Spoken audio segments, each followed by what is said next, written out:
Magandang araw sa inyo. Ang topic natin ngayon, back pain. Sobrang sakit ng likod ninyo.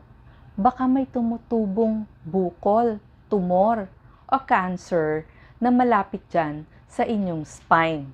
Paano malalaman ang warning signs? At gamutan sa cancer, lalo na kung chemotherapy. Bibigyan ko kayo ng mga tips. So ito po si Doc Liza Ong.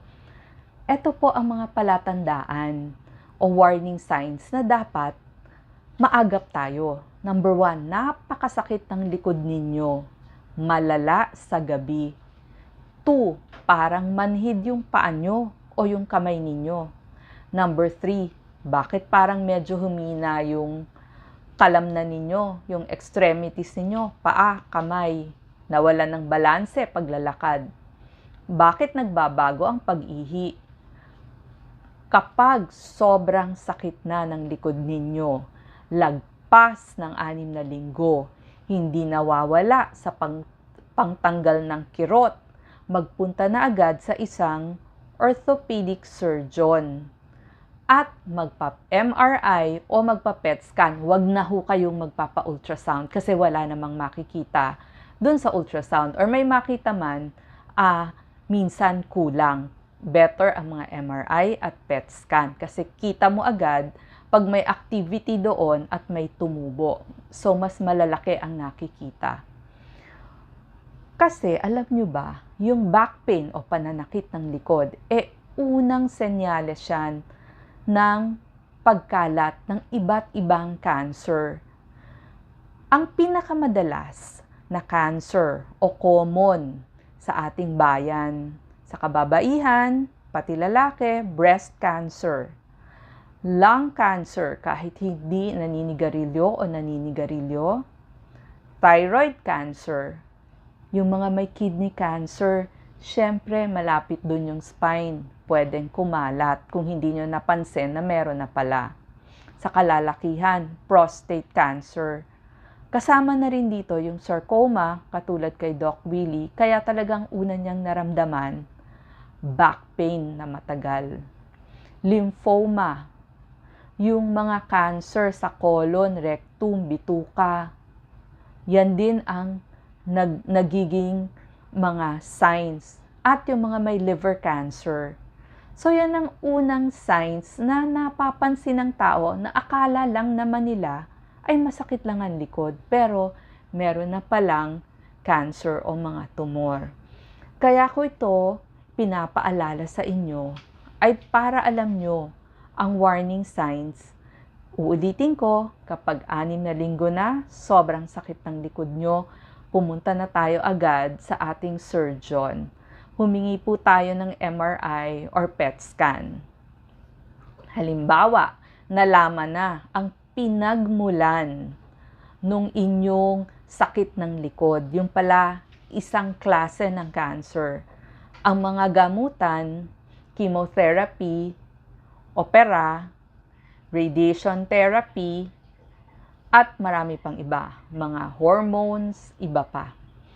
Magbibigay po ako ng tip tungkol sa chemotherapy. Kasama na rin dito yung radiation therapy.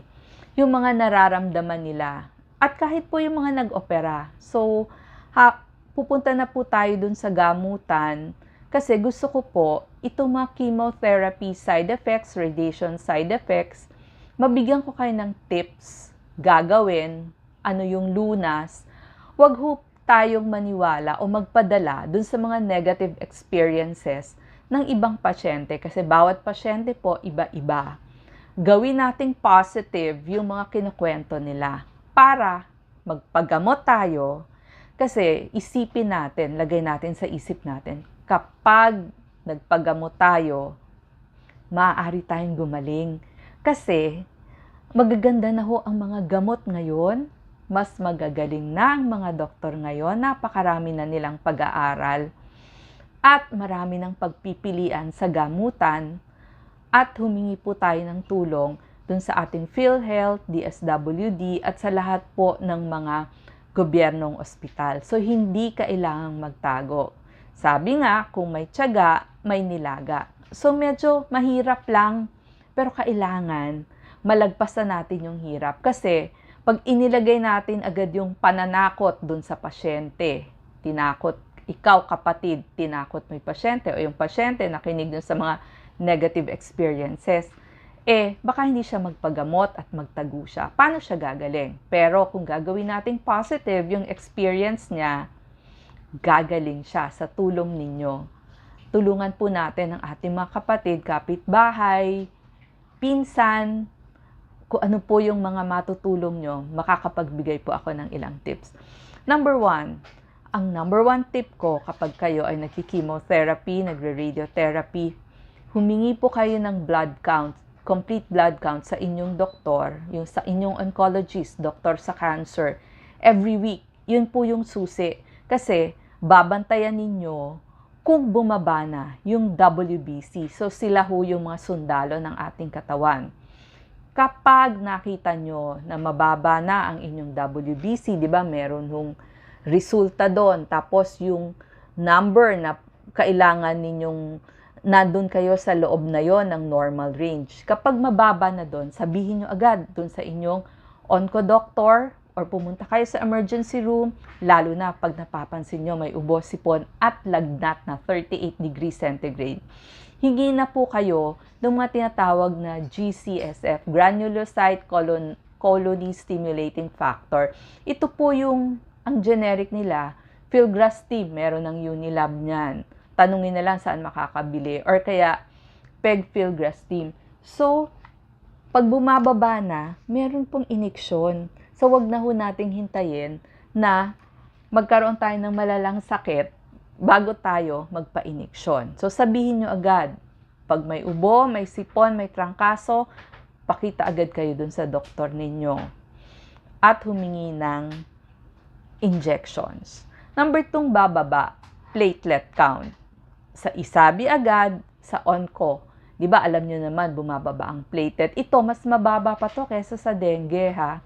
Pero, meron ding mga nabibiling injection. Ang tawag po doon, Romiflostim. So, meron din. Hingi tayo ng injection. At sinasabi ko nga, gumamit tayo ng pinakamalambot na toothbrush. Yan, para hindi dudugo yung ating talagang yung ultra soft adult toothbrush. Malambot po ito, hindi susugat ang inyong bibig. So, para hindi po magdugo-dugo yung ating bibig. Kaya, importante po itong pinakamalambot na toothbrush. Dun sa mga nagsusuka, naduduwa, lalo na pag may naamoy, iwas po tayong ma-dehydrate. Yan ang sinasabi ko. Orasan yung inom, na wag hong kakakalimutang uminom. Kung masama po talaga yung panlasa nyo, mapait, lasang bakal, pwede po ang buko, may kamahalan nga lang ang buko, pero kung sa lugar nyo, mura-mura, pwede po. Tapos, panay-panay ang inom. Pwede po yung mga flavored na water, pwede nyong lagyan ng mint, o kaya hulugan ninyo ng, kung ano po yung makita nyong prutas dyan, hulugan nyo yung 2 litro nyo. Kasi kailangan natin 8 hanggang 12 baso. So, dapat yun mga 2 litro sa 24 oras hanggang sa gabi. So, kada oras, inom-inom kayo. Kasi, kapag na-dehydrate ho kayo, mahihilo kayo. Huwag nyong gagayahin yung mga ganoong pagkakamali. Hilong-hilo. Yung pala, dehydrated. Kulang sa tubig. At isa pa, pag very dry ang bibig nyo, may tatawag tayong mucositis o stomatitis. So, dito matututo din yung mga nurses natin na nag-aaral ng NCLEX. So, ang sikreto po dyan, lagi akong may lip balm. Ito. So, yung lip balm, lagi ko pong nilalagay, lalo na pagtulog, kasi po, yung ibang chemotherapy, nagbibiyak-biyak yung ating mga lips. So, pag ho ganon, mahihirapan kayong kumain. So, alagaan nyo po yung inyong lips, yung inyong bibig din. So, pag masama ang panlasa, pwede ho kayong mag-toothbrush bago kumain. Doon sinasabi natin, after eating. Pero ito po, pwede nyong i-brush yung teeth nyo. Or kaya, ito yung pagkakataon nyo na pwede kayong kumain ng candies para mawala yung masamang panlasa. So, small frequent meals, kung nasusuka o naduduwal, tapos pwede nga kayong maghingi ng metoclopramide. Ito yung marami ho sa atin itong ganong gamot para hindi tayo masuka. So, yun yung mga tips natin. Tsaka magbibigay pa ako ng mga tips sa pagluluto. Doon pala sa mga anemic, pwede kayong uminom ng folic acid. Hingi po kayo sa doktor ninyo para laging maganda yung RBC ninyo. Ngayon, doon din sa pag-alaga ng ating bibig, kailangan laging malinis ang bibig natin. Pwede ho tayong gumawa ng sarili nating gargle. Sa isang basong tubig, may isang tasang 1 cup of water kayo, pwede nyo pong lagyan, para madaling tandaan, 1/4 kutsarita ng asin. Okay? 1/4 kutsarita ng baking soda. Haluin nyo, maligamgam na tubig. Imumog nyo po, mumog, tapos idura. Huwag pong iinumin, idudura. So, pwede nyo pong gawin to 4 times, 5 times, 6 times. So, kayo na po ang gumawa ng sarili ninyong mouthwash. Asin, maligamgam na tubig, at baking soda. So, para iwas po, ayaw natin magsugat-sugat yung bibig kasi mahirapan tayong kumain. Gusto po natin kumain kayo kasi doon kayo kukuha ng lakas. Number 6, mahuhulog ang buhok. Syempre po, chemotherapy, ninipis. So, una yung gagawin, magpagupit na kayo ng maikli, katulad ng ginawa ko, para paghulog ng buhok, hindi naman hindi kayo malungkot na talagang nalagas na yung buhok. At least unti-unti yung pagkalagas. Maghanda na rin kayo ng sombrero. Ako nagsusombrero para yun na po yung pantakip ko pag tuluyan ng naubos. Isa pa pong reklamo ng mga nagki-chemotherapy. Yung daw kamay nila at paa nila parang masakit, manhid. Pag ganito po, iwas tayo sa paso at saka iwas matumba. Kasi maraming natutumba kasi namamanhid na nga. Yan yung chemotherapy-induced peripheral neuropathy. Hayaan nyo po, pag gumaling na kayo, after ilang months, mababawasan na rin ho yung manhid ng inyong kamay at paa. So, para kayo nakasuot ng gloves na medyo masakit, medyo manhid, hindi nyo nararamdaman. Kaya iwas nga po sa paso, tapos sa paa, iwas matumba. Kasi ang dami kong nakita na tumba, na fracture, dagdag pa sa operasyon. Iwas, iwas, iwas. Kung sobra kayong hina, pwede kayong magpabili ng wheelchair. Pag lumakas kayo ulit, saka na kayong maglakad. May tungkod or may walker. Makatulong din po, panandalian, ang wheelchair. Huwag ho kayong mahihiya. Makikita kayo ng mga kasama nyo, kakilala nyo. Pansamantala lang po yun. Ang importante, hindi tayo maoperahan ng fracture. Number 8, constipation. So, marami nagtitibi. Ang mga pwede natin gawin, lakad-lakad palagi para gumalaw kahit sa bahay nyo. Pagkatas kumain, lakad. Pwede po tayong uminom ng warm tsaa sa umaga or warm prune juice. Konting tubig, konting prune juice, kahit magantong karami, everyday ang inom para hindi tayo mag-constipate. Gulay, mas dadamihan. Prutas, okay din. Dito po, pag nagtitibi kayo, pwede po yung strawberry tsaka blueberries kasi mas nakakapagtae. Pero number 9, kapag nagtatain na ho kayo, dito nyo kailangan yung 8 to 12 liquid cups in a day. So marami rin ho nagtatae. Mas mabilis silang magtae. Dito nyo magagamit yung inyong banana. So ito po, yung ating banana, malaki po tulong sa akin itong saging na to. Laging may baon, lalo na pag nagugutom kayo, sa bahay laging may saging. So kung magre-regalo kayo, pwede niyo po silang bigyan ng saging. Dito rin maganda ang lugaw, apple, o yung apple sauce, ilagay dun sa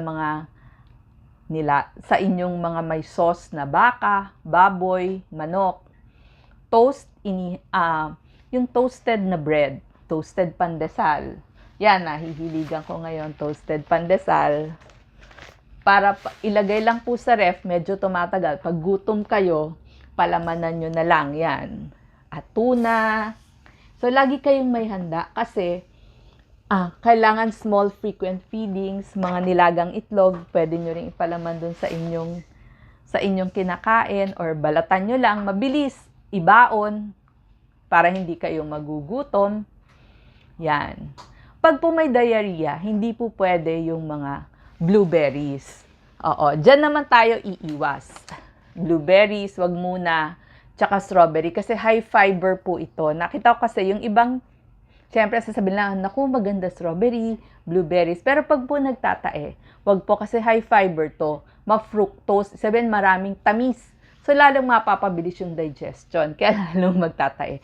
Pwede po ito sa constipated. So, tandaan po alin yung para sa constipation, strawberry, berries, yun po, pwede magaling Baguio. Pero pag diarrhea na tayo, pwede ho tayong uminom ng loperamide at saka ayaw nating magtai kayo kasi manghihina kayo lalo. Tapos, mas gusto natin yung mga lugaw, plain tinapay, apple. Ngayon, number 10, tips sa pagkain kahit napakapait ng inyong panlasa, lasang bakal, walang gana, na gradation, na operahan, pati ho tubig talagang lasang mapait sa atin. So, dito nyo po magagamit yung mga protina. Sabi ko nga, sa mga soups nyo, lagi nyo lagyan ng binating itlog. Pangdagdag din kasi ng calories yan. Tsaka madaling kainin, malambot, madaling ibaon, kahit saan kayo pumunta. Dagdagan nyo po ng isda. Dito po natuto rin ako mag-nuts. So, dinadamihan ko yung mga buto. Yung mga buto ng pakwan, buto ng squash. Yan, yung kahit anong nuts. Mani, alam nyo ba, pag bumababa po ang inyong timbang, wag po yung yung maning prito, maraming asin. Ano po, nilagang mani, pwede, or peanut butter. Yung po ang ipalaman nyo sa inyong tinapay. Yan, tapos sa sopas ninyo, lagi nyo silang dagdagan ng eggs at saka mga gulay. Pwede po yung mga avocado smoothie, avocado, honey, milk, yan, medyo magdadagdag kayo ng weight dyan kung kayo napayat. 2 hanggang 3 oras, subo-subo snack, yung sinasabi ko. Pwedeng keso, cracker, yung mga biskuit, yogurt, kung madali sa 7-Eleven, sopas. Sa fluids po, buko, tubig, lagyan nyo ng halo-halong prutas, infused drinks, ang tawag ho doon, lagyan nyo ng mint, berries. Tapos, yung mga ulam ninyo, kasi kailangan mabango. Pwede nyong lagyan ng mga barbecue sauce, gravy, di ba tayong Pilipino, mahilig sa gravy, panimplang marinades, pwedeng gawing medyo mas maasim-asim, calamansi, salty, sweet, ketchup, mustard, pickle relish. Dito po, allowed kayong mag-Mentos, mag-candy, pwede chocolate. Kasi maganda dito, 1 piraso, 2 kagatan. Pag talagang gutom na gutom kayo, parang wala kayong lakas. Pwede po, cottage cheese, pwede peanut butter, pwede mag-chips, konti, nuts, iba't ibang klase, mani, fruits, pwede red. Pwede po ang mga spaghetti sauce. Tayong Pilipino mahilig sa spaghetti sauce. Pwede rin ho tayong mag-macaroni salad. Gawa tayo macaroni salad, macaroni soup, kung ano-ano po ilagay nyo dyan. Egg, chicken salad, kung ano pong gusto nyo, meat, pwedeng ilagay.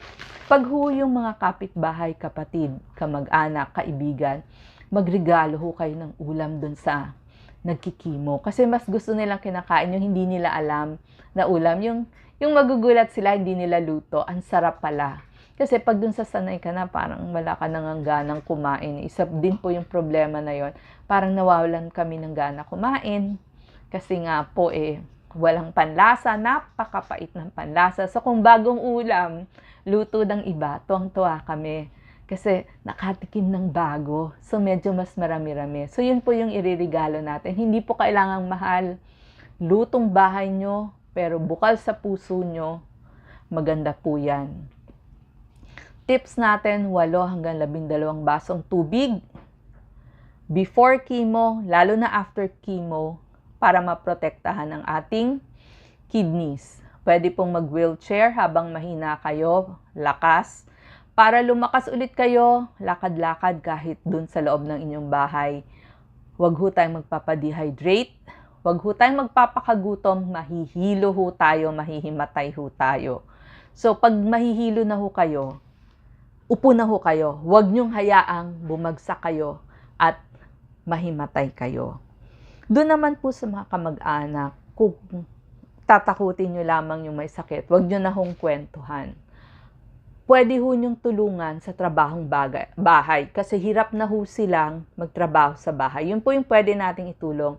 Labahan yung damit nila, plantsahin yung damit ng mga anak nila, tulungan yung mga anak nila ihatid sa eskwelahan, or tignan kung may pagkain sila sa maghapon. Yung ganun po, yung simpleng ganun. Kasi po, pagod na pagod sila, mas gusto nila humihiga. So yun po yung mga pwede nating irigalo, itulong. Wag na ho yung hindi magandang mga negative experiences nung nag-ibang nag-chemo. Kasi gusto natin, positive sila, gumaling sila, kasi po nagagamot na ang cancer ngayon. Sa tulong ng mga kaibigan, kamag-anak, kapitbahay, at saka yung mga nagmamalasakit. So, isipin natin, kung nagpagamot tayo, gagaling tayo. Kasi susunod po, lagi ko sinasabi ko, ano yung iniisip natin? Susunod yung body sa iniisip ng mind natin. So, sana po nakatulong ito. So, next time, mga iba pa pong tips. Iba't ibang klase naman na cancer, ano yung mga nararamdaman nila. Tapos, and surgery. Yan naman po yung mga next na itatopic. Ito po, binabahagi ko sa inyo bilang pangsariling karanasan. So please, magtulungan po tayo. Tulungan po natin yung ating mga cancer patients. Salamat po.